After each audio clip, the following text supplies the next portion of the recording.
Hola a todos y bienvenidos de nuevo al canal.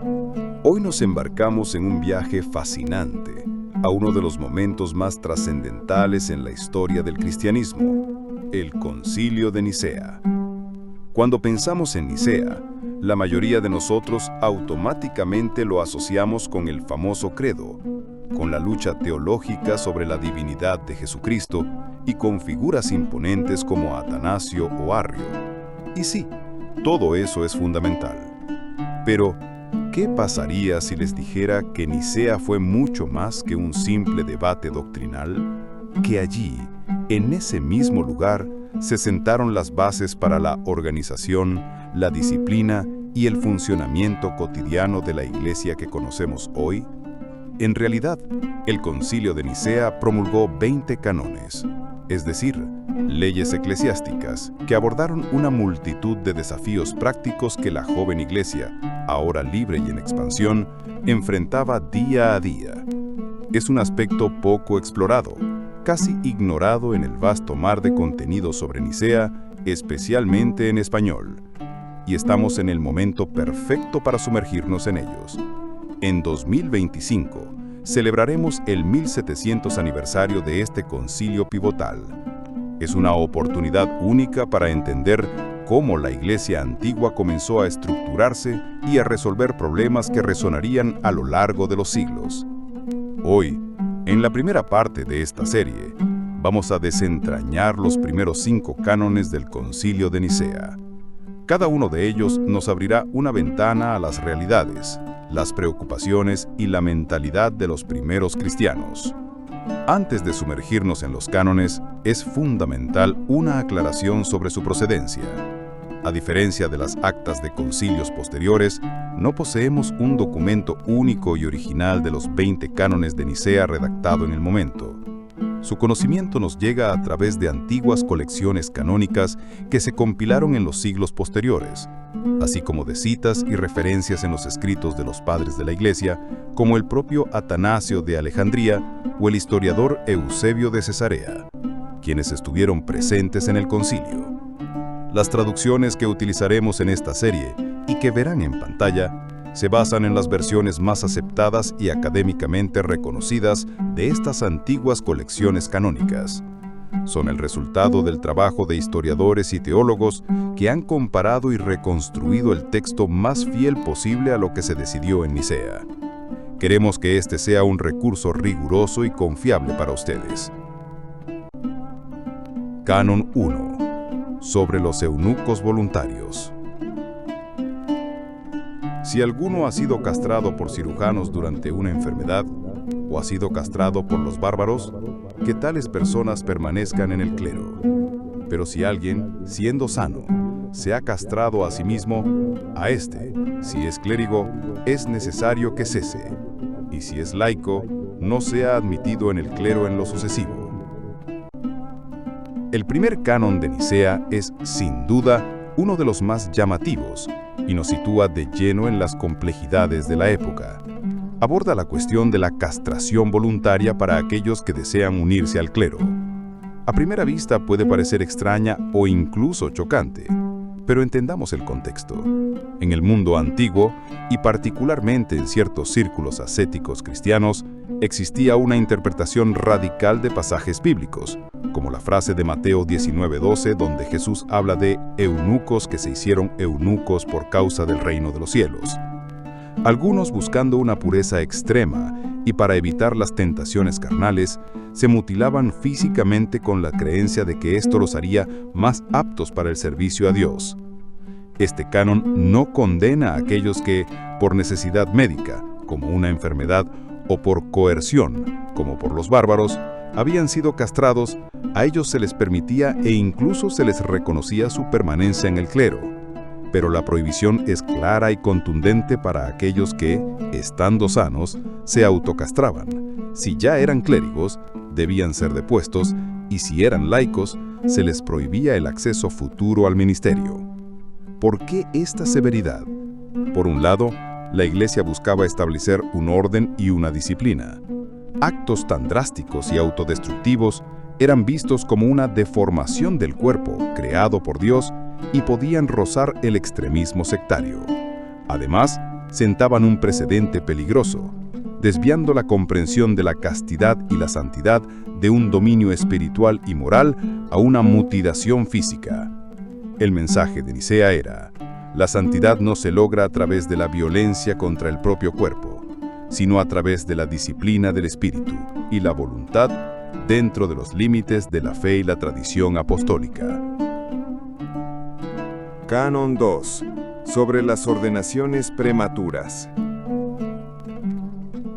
Como muchas cosas han sucedido, sea por necesidad o por la urgencia de los hombres, en contra del canon eclesiástico, de modo que personas que acaban de ser recibidas en la fe de los gentiles y por un corto tiempo catecúmenos, son llevados al baño espiritual y tan pronto como han sido bautizados, son promovidos al episcopado o al presbiterado.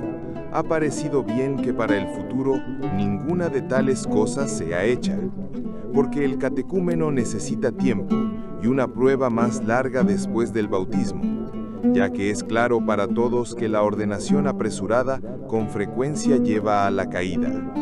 Pues si, con el tiempo, se encuentra algún pecado carnal en la persona y se prueba por 2 o 3 testigos, tal persona cesará de su clero. El segundo canon aborda una preocupación muy práctica en una iglesia en rápida expansión: las ordenaciones apresuradas. Tras el edicto de Milán y el creciente favor imperial, el cristianismo se volvió atractivo. Esto significaba que muchos conversos, antes paganos, eran bautizados y, por diversas razones, quizás su influencia social, su elocuencia o simplemente la necesidad de ministros en nuevas comunidades, eran elevados rápidamente a posiciones de obispo o presbítero, sacerdote, sin el debido discernimiento y preparación. El concilio reconoce que esto había ocurrido por necesidad o por la urgencia de los hombres, reflejando las presiones del crecimiento. Sin embargo, los obispos de Nicea dictaminaron que, para el futuro, ninguna de tales cosas sea hecha, porque el catecúmeno necesita tiempo y una prueba más larga después del bautismo, ya que es claro para todos que la ordenación apresurada con frecuencia lleva a la caída. Pues si, con el tiempo, se encuentra algún pecado carnal en la persona y se prueba por 2 o 3 testigos, tal persona cesará de su clero. Este canon nos muestra la preocupación por la integridad moral del clero y la disciplina eclesiástica, sentando las bases para futuros requisitos de formación y examen para el ministerio. Canon 3. Sobre los clérigos y las mujeres ajenas. El Gran Concilio ha prohibido de manera general a todo obispo, presbítero, diácono y a cualquier clérigo que tenga consigo una mujer ajena, a no ser la madre, la hermana, la tía o las únicas personas que están fuera de toda sospecha. Este tercer canon trata sobre la convivencia de clérigos con mujeres no familiares. Su redacción es directa. Prohíbe a todo obispo, presbítero, diácono y a cualquier clérigo que tenga consigo una mujer ajena. La única excepción son las mujeres con las que no podía haber ninguna sospecha de relación impropia: la madre, la hermana, la tía. Para entender este canon, debemos recordar que en el siglo IV, el celibato sacerdotal en Occidente no era una práctica universalmente obligatoria como lo es hoy en la Iglesia Católica Romana, aunque se valoraba la continencia. En Oriente, los presbíteros casados eran más comunes. Sin embargo, la preocupación aquí no es estrictamente el celibato, sino la reputación y la ausencia de escándalo. La Iglesia, que emergía de las persecuciones y buscaba consolidar su lugar en la sociedad, era muy consciente de la importancia de la moralidad de sus líderes. Las acusaciones de inmoralidad podían socavar su autoridad y credibilidad. Este canon es una medida práctica para prevenir habladurías o sospechas de conducta impropia. Garantizaba que la vida doméstica de los clérigos no diera pie a chismes o a la corrupción moral, protegiendo así la dignidad del ministerio y la fe de los fieles. es una clara señal de cómo la Iglesia comenzaba a establecer normas de conducta para sus ministros en un mundo que los observaba de cerca. Canon 4. Sobre la elección de los obispos.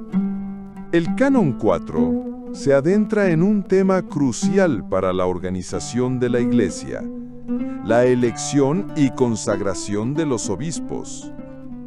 Este canon busca estandarizar y legitimar el proceso, evitando nombramientos arbitrarios o controversias locales. Establece una regla fundamental.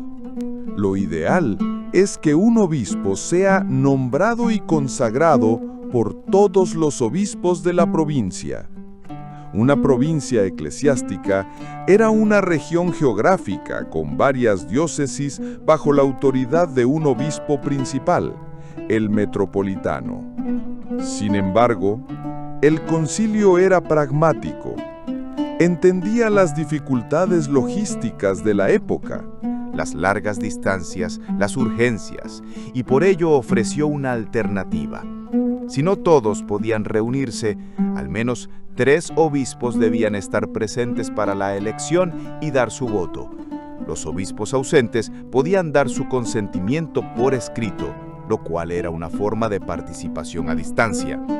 Pero el punto clave de este canon, y una de sus mayores innovaciones en términos de disciplina eclesiástica, es la atribución de la confirmación final al obispo metropolitano de la provincia. Esto significa que la elección no era definitiva hasta que el metropolitano la ratificaba. Este canon es fundamental porque consolida la figura del metropolitano como una autoridad regional clave, sentando las bases para una estructura eclesiástica jerárquica más definida que sería vital para la unidad y la disciplina de la Iglesia en los siglos venideros. Es el germen de las futuras arquidiócesis y provincias eclesiásticas. Canon 5. Sobre la confirmación de las excomuniones. Concerniente a aquellos que han sido excomulgados por obispos en cada provincia, la sentencia de acuerdo con el canon debe prevalecer, es decir, que los que han sido expulsados por algunos no deben ser admitidos por otros, pero con el fin de que se investigue si han sido excomulgados por magnanimidad, o por contención, o por alguna otra perversidad del obispo. El sínodo anual en cada provincia debe celebrarse 2 veces al año, para que estas cuestiones puedan ser examinadas por todos los obispos de la provincia allí reunidos, y así aquellos que han ofendido claramente contra el obispo puedan ser considerados excomulgados justamente por todos hasta que el sínodo o el obispo mismo les muestre una clemencia mayor. Y estos sínodos deben celebrarse uno antes de la Cuaresma, para que, habiendo cesado toda contención, pueda ofrecerse un don puro a Dios, y el segundo sobre el otoño. El quinto canon de Nicea aborda una cuestión crucial para la disciplina y la unidad de la Iglesia: la excomunión. En la Iglesia primitiva, la excomunión no era un castigo menor. Significaba la expulsión de la comunidad cristiana, la negación de los sacramentos y, en esencia, la separación de la comunión con Dios a través de la Iglesia. Este canon establece un principio de validez universal, que los que han sido expulsados por algunos no deben ser admitidos por otros. Es decir, una excomunión impuesta por un obispo en una provincia debía ser respetada por los obispos de otras provincias. Esto evitaba que los excomulgados simplemente huyeran a otra diócesis para ser readmitidos, socavando así la autoridad episcopal y la disciplina eclesiástica. Sin embargo, el canon también introduce un mecanismo de revisión y control para evitar abusos. Reconoce que un obispo podría excomulgar a alguien por magnanimidad o por contención o incluso por alguna otra perversidad. Para garantizar la justicia, el concilio decreta que se celebren 2 sínodos anuales en cada provincia. Estos sínodos, que reunían a todos los obispos de la provincia, servirían para examinar los casos de excomunión y confirmar si la sentencia había sido justa. Solo así, si el sínodo ratificaba la decisión, el excomulgado sería considerado justamente apartado por toda la Iglesia hasta que el mismo sínodo o el obispo concediera clemencia. La especificación de las fechas de estos sínodos, uno antes de la Cuaresma y otro en otoño, es muy interesante. Muestra una intención de regular la vida eclesiástica con un calendario claro, y la mención de ofrecer un don puro a Dios antes de la Cuaresma subraya la conexión entre la disciplina, la unidad y la vida litúrgica. Este canon es un testimonio de la búsqueda de la justicia intraeclesiástica y de la necesidad de mantener la unidad disciplinar a través de la colaboración entre obispos. Así, hemos explorado los primeros 5 cánones del Concilio de Nicea, desde la disciplina personal del clero hasta las reglas para la elección de obispos y la administración de la excomunión. Estos cánones nos revelan una iglesia preocupada por su orden interno, su reputación y su capacidad para crecer de manera coherente en un mundo en constante cambio. No son meras notas al pie de la historia, son el andamiaje sobre el que se construyó gran parte de la iglesia posterior. En el próximo video, continuaremos nuestro viaje a través de los cánones de Nicea, explorando del canon 6 al 10, que nos hablarán de las importantes jurisdicciones de los grandes obispados como Roma y Alejandría y de la readmisión de ciertos grupos en la iglesia. Si este viaje por la historia de la iglesia te ha parecido tan fascinante como a mí, no olvides suscribirte al canal, darle me gusta y compartir este contenido. Ayúdanos a seguir iluminando estas facetas ocultas de nuestra historia. Nos vemos en la próxima entrega.